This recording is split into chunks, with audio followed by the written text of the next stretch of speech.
Salut tout le monde! Aujourd'hui, je vais vous parler d'un verset super intéressant de la Bible, tiré du 2e livre de Samuel, chapitre 6, verset 23. Ce verset dit « Michal, fille de Saül, n'eut point d'enfant jusqu'au jour de sa mort. » Maintenant, vous vous demandez peut-être ce que cela signifie. Eh bien, laissez-moi vous expliquer. Dans cette histoire, il y a un gars nommé David qui est devenu roi d'Israël.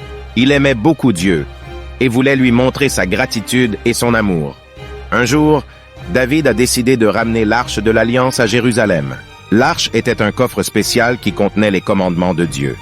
David était tellement excité qu'il a dansé et sauté de joie devant l'arche. Maintenant, voici où ça devient intéressant.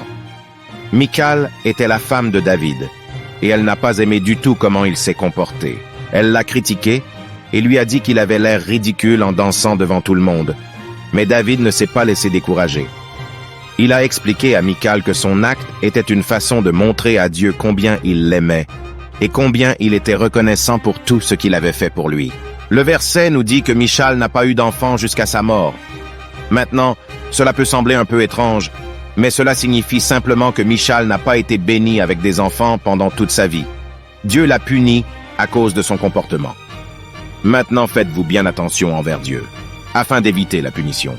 Ce verset nous enseigne une leçon importante. Il est essentiel d'être sincère et authentique dans notre adoration envers Dieu. Peu importe ce que les autres pensent ou disent, si nous aimons Dieu de tout notre cœur, nous devrions être prêts à le montrer, peu importe comment cela peut paraître. Alors voilà, c'était une petite leçon tirée du 2e livre de Samuel, chapitre 6, verset 23. J'espère que cela vous a plu et que vous avez appris quelque chose de nouveau.